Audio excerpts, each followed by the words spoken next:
गुंडगिरी आणि गुंडगिरीच्या व्यतिरिक्त इथे त्या नेत्याने मोठे नेते तुम्ही जरी म्हणत असणार आमच्यासाठी गुंड नेते म्हणून आम्ही म्हणू तेवढ्या त्याच्या व्यतिरिक्त काहीच मिळालं नाही।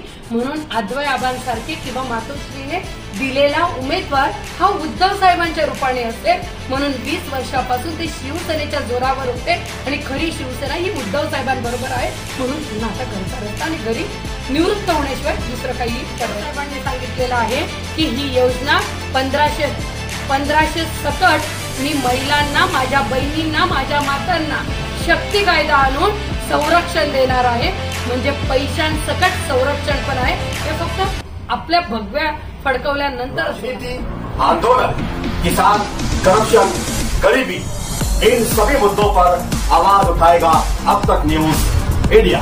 सत्ता के आगे जब भी सवाल कमजोर पड़ने लग जाए तो सवाल उठाने पड़ते हैं।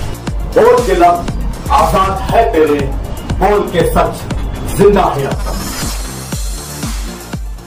Unique academy computer and coaching classes, जहां नर्सरी और जूनियर सीनियर केजी क्लासेस से लेकर 11वीं और 12वीं जमातों के लिए कोचिंग क्लासेस जारी हैं। यूनिक एकेडमी में ऑडियो और वीडियो स्क्रीन का इंतजाम भी किया गया है। 5वीं, 6ठी, 7वीं और 8वीं जमात की स्पेशल क्लासेस भी जारी हैं। उर्दू, इंग्लिश, मराठी और मैथ्स की बेसिक क्लासेस भी जारी हैं। लड़कियों के लिए बिल्कुल सेपरेट क्लासरूम। यूनिक एकेडमी में अपने बच्चों का एडमिशन करवाएं। हमारा पता याद रखिए, शहीद अब्दुल हमीद कुसुम्बर रोड, निहाल नगर पुलिस स्टेशन के सामने, मालेगांव।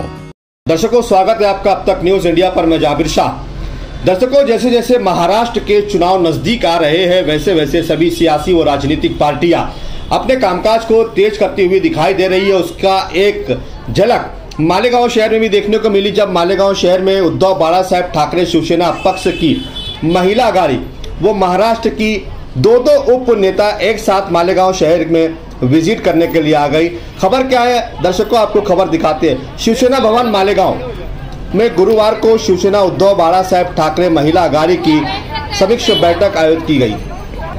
शिवसेना पार्टी प्रमुख उद्धव ठाकरे के आदेश अनुसार और महिलाओं की अस्मिता की रक्षा करने वाली श्रीमती रश्मि ठाकरे के नेतृत्व में शिवसेना महिला आघाड़ी द्वारा मतदाताओं क्षेत्र समीक्षा बैठकों आयोजित की जा रही है।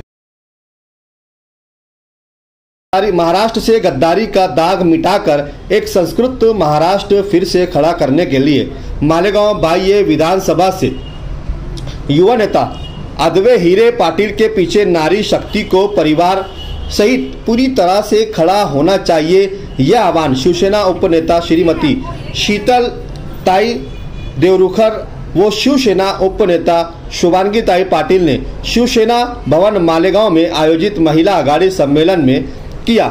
इस महिला सम्मेलन में अलग अलग क्षेत्र, अलग अलग इलाकों और अलग अलग गांवों से महिलाओं का एक बड़ा तांता आया हुआ था, जिसमें महिलाओं को किस तरीके से होने वाले इस चुनाव में अपना योगदान देना होगा और 1500 रुपया आने वाला लाड़की बहन को नकारते हुए महाविकास आघाड़ी के सभी उम्मीदवारों को मतदाता मत देकर किस तरीके से उन्हें विजय किया जाए, इसके ऊपर महिला सेल की दोनों उपनेताएं दौरा कर रही है। महाराष्ट्र भर के दौरे पर निकली हुई है।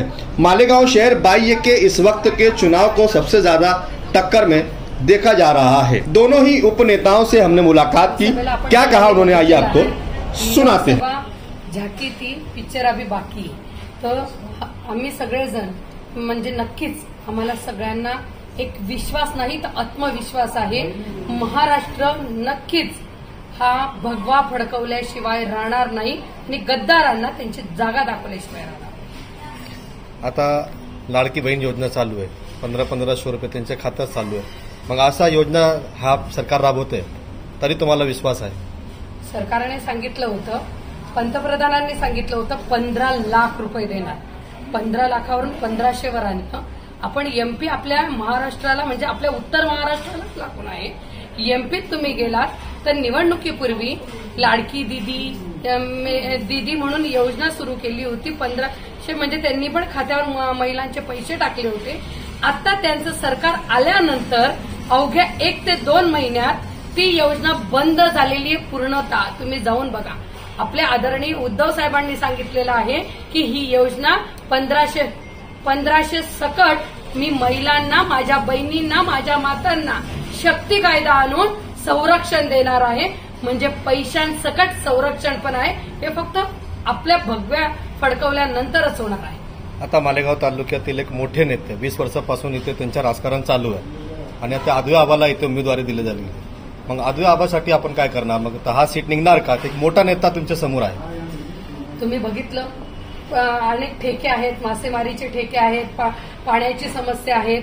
इथल्या स्थानिक लोकांना दिलं गेलं पाहिजे होतं, ते देण्यात आलं नाही. फक्त गुंडगिरी आणि गुंडगिरीच्या व्यतिरिक्त इथे त्या नेत्याने, मोठे नेते तुम्ही जरी म्हणत असणार, आमच्यासाठी गुंड नेते म्हणून आम्ही म्हणू, तेवढ्या त्याच्या व्यतिरिक्त काहीच मिळालं नाही.